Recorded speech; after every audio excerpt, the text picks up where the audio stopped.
రాష్ట్ర రాజకీయాలు ప్రస్తుతం కోవూరు నియోజకవర్గం చుట్టూ తిరుగుతున్నాయి. నియోజకవర్గంలో అధికార ప్రతిపక్షం నువ్వా నేనా అంటూ ఆరోపణలు ప్రత్యారోపణలకు దిగుతున్నాయి. ఎమ్మెల్యే వేమిరెడ్డి ప్రసాద్ రెడ్డి ఒక వర్గంగాను, మాజీ మంత్రి నల్లపరెడ్డి ప్రసన్నకుమార్ రెడ్డి మరో వర్గంగాను కాలు రువ్వుతున్నారు. ఎప్పుడు ఏం జరుగుతోందనని కోవూరు నియోజకవర్గం బిక్కుబిక్కుమంటోంది.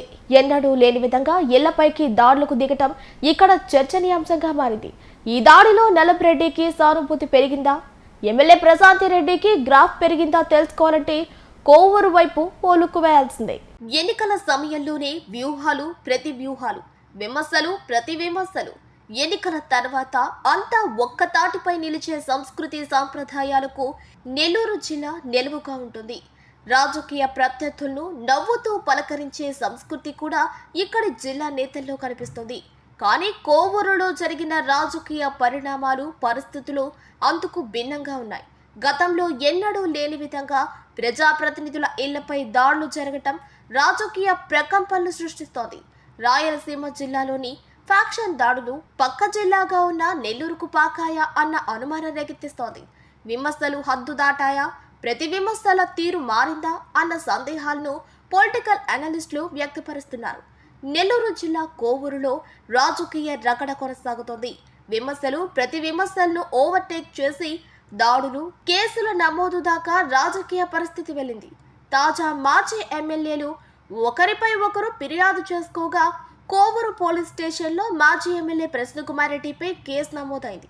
తన క్యారెక్టర్ను కించపరుస్తూ ప్రసన్న వ్యాఖ్యలు చేశారంటూ ప్రశాంత్ రెడ్డి ఇచ్చిన ఫిర్యాదు మేరకు పోలీసులు కేసు నమోదు చేశారు. తన ఇంటిపై దాడి చేసిన వారిని అరెస్టు చేయాలంటూ ప్రసన్న ఇచ్చిన ఫిర్యాదుపై సస్పెన్స్ కొనసాగుతుంది.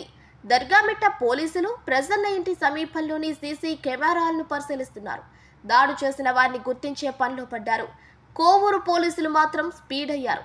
ప్రశాంత్ రెడ్డిపై ప్రసన్న చేసిన విమర్శలు రాష్ట్ర రాజకీయాల్లో ప్రకంపనలు సృష్టించాయి. సీఎం చంద్రబాబు దగ్గర నుంచి ఎమ్మెల్యేల దాకా ప్రతి ఒక్కరూ స్పందించారు. మహిళా ప్రజాప్రతినిధులపై ఇలాంటి వ్యాఖ్యలు చేయటం సరికాదంటూ ప్రెస్ మీట్ పెట్టి మరీ స్టేట్మెంట్లు ఇచ్చారు. ఒక విధంగా చెప్పాలంటే సానుభూతిని సంపాదించుకోవటంలో, క్యాడర్ని, లీడర్ని, పార్టీని తన వైపుకు తిప్పుకోవటంలో ప్రశాంత్ రెడ్డి సక్సెస్ అయిందన్న మాట జిల్లా రాజకీయాల్లో వినిపిస్తోంది.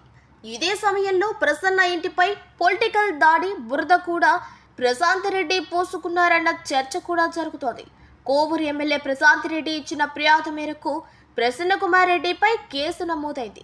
నేపథ్యంలో ప్రశాంత్ రెడ్డి నెక్స్ట్ స్టెప్ ఏంటన్న దానిపై జోరుగా చర్చలు సాగుతున్నాయి. విమర్శలు ప్రతి విమర్శలతో స్టార్ట్ అయిన ఈ రగడ కేసుల దాకా వెళ్ళింది. అది ప్రసన్న అరెస్టు దగ్గర ఎండ్ అవుతుందన్న ప్రచారం టీడీపీలో జరుగుతుంది. కానీ ప్రశాంత్ రెడ్డి వర్షన్ మాత్రం వేరేలా ఉందన్న మాట ఆమె సన్నిహితుల దగ్గర నుంచి వినిపిస్తోంది. ఈ వ్యవహారానికి ఇంతటితో ఎండ్ కార్డ్ చెప్పేసేలా ఆమె ఉన్నారట. ప్రసన్నను అరెస్టు చేయటం ఆమె లక్ష్యం కాదట. భవిష్యత్తులో ఇలాంటి ఘటనలు మరోసారి పునరావృతమైతే మాత్రం ఆమె కఠినంగా వ్యవహరించే అవకాశం ఉందన్న టాక్ నియోజకవర్గంలో వినిపిస్తోంది.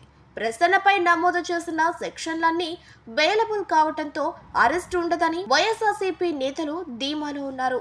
మొత్తంగా ప్రసన్న ప్రశాంతి వివాదం ప్రస్తుతానికి ముగిసినట్టే.